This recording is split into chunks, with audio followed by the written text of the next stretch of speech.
Hello and welcome to Hangout. Well, the actions resumed at the BCCI, or the Board of Control for Cricket in India. Well, in a manner of speaking, of course, the Supreme Court has now refused to reinstate N. Srinivasan as the president of the BCCI. Now, that leaves a very interesting question ahead about who, of course, will continue to run BCCI. And more importantly, is Srinivasan justified in even asking to come back as the president? And that's what we're trying to address today along with Ayaz. Ayaz, what do you think?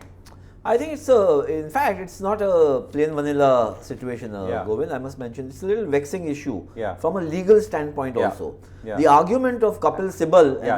Let's not forget who's representing Srinivasan. So there's Sundaram and Kapil Sibal representing the BCCI and N. Srinivasan.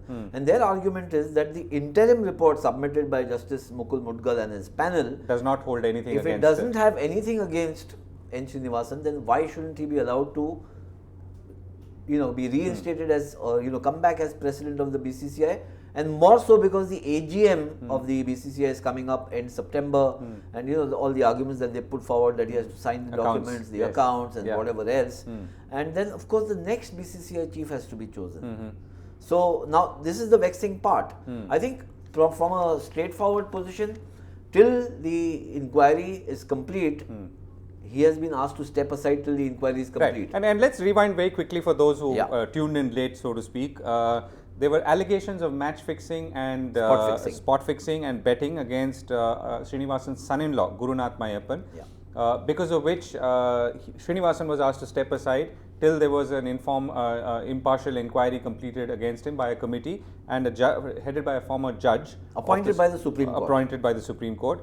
And a bench comprising T.S. Thakur and F.M. Kaifullah has now said that they will not bring him back into they do not want him to come back into the BCCI till the matter is completely settled. So the straightforward position is the matter is still under investigation, and because he's been asked to step aside till investigations are complete, they've asked for 2 more months. They've been given till November 10th.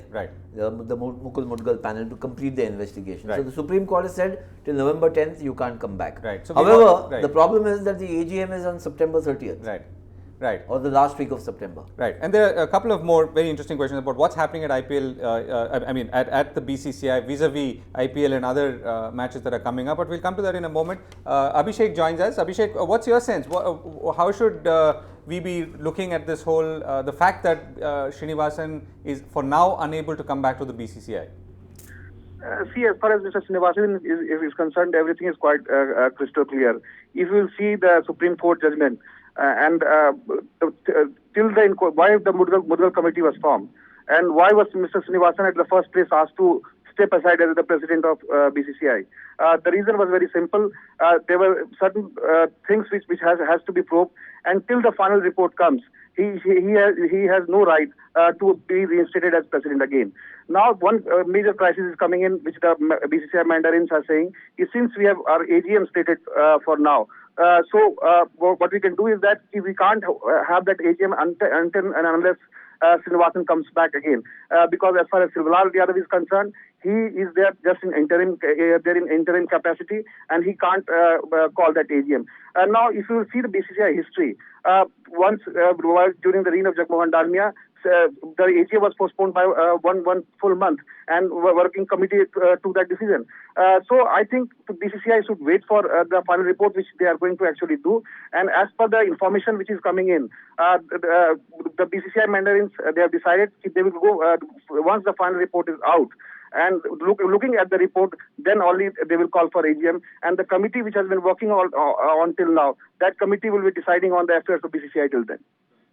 Great. So let's come back to the BCCI and its functioning, because that's what we are primarily concerned with. Sunil Gavaskar, cricketer, has been given charge of the IPL. No longer. No longer. Right. So that's also ended now. That's ended. Right. And the rest of the affairs are being looked after by Shivlal Yadav. Right. So what does that mean for BCCI in terms of leadership and continuity as things stand today? So that's one of the issues that the BCCI has raised, in a sense, without articulating it like that they had interim precedents in place because the Supreme Court had asked N. Srinivasan to step aside. Their argument, and this is in fact the argument of Sundaram and Kapil Sibal, is that in the interim report itself, if there is nothing involving Srinivasan, it may involve his son-in-law or whoever else. If it's not involving him, then why aren't you allowing him to come back as BCCI president? That's their position. The Supreme Court's position, and I think this is what the perception largely is across the cricket world, that till the investigation is complete, if he's been asked to step aside, how can he be made to come back till the investigation is still going on? The only trigger for for this debate is of course the AGM. But I think that the AGM can it be postponed for 2 months? Yes, they have to pass the resolution. Right. Okay. So let's come back to 2 points. So one is the running of the BCCI itself as things are going on or are ongoing. The other is to look at it in the context of the cricket that's being played or going to be played. Right. So we've just talked about test series in England which did not go well, though that was made up for in some ways by an ODI series that's gone well. There's some decisions need to be taken, right? Once all this is over, when the lads return from England, as it were.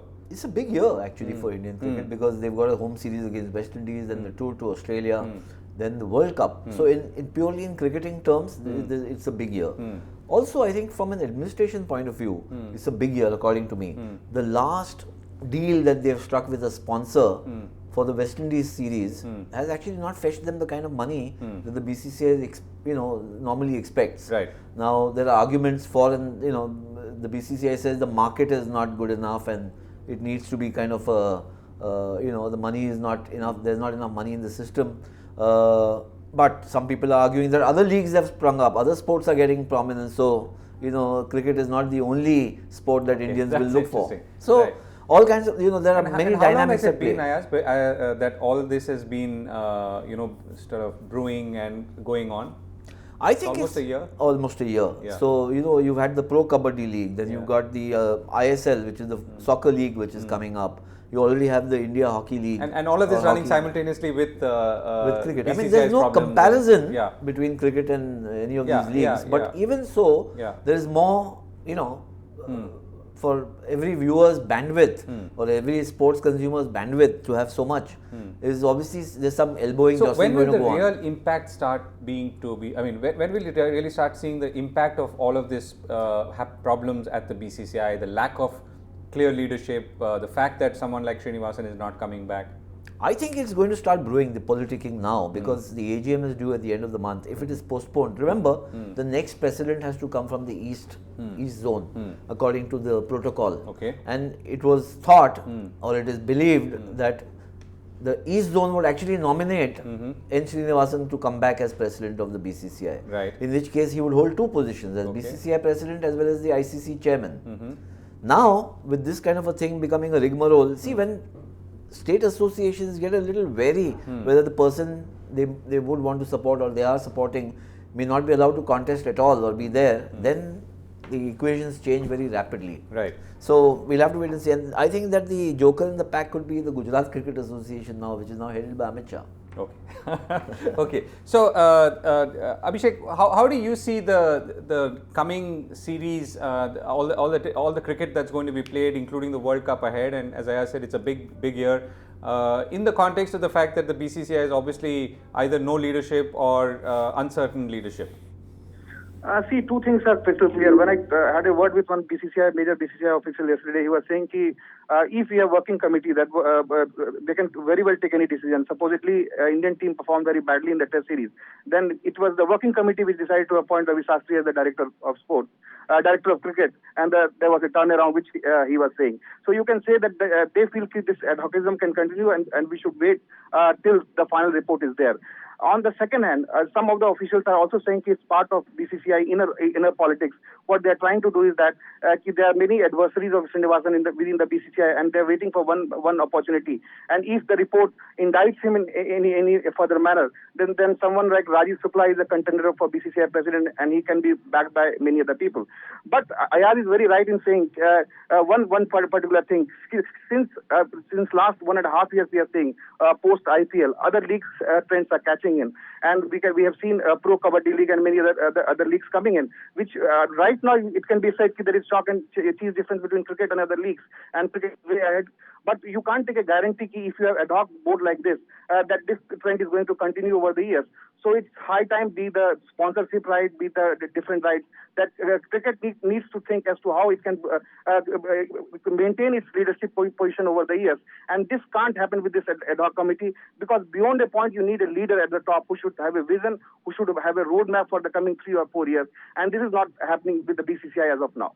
Right. Okay. And we'll address that the sort of final question in a moment. Ayaz, if Ravi Shastri could have been appointed director of cricket and pretty quickly, just after the Test series, and decisions seem to be taken, is the BCCI then sufficiently empowered internally to take at least one layer of critical decisions?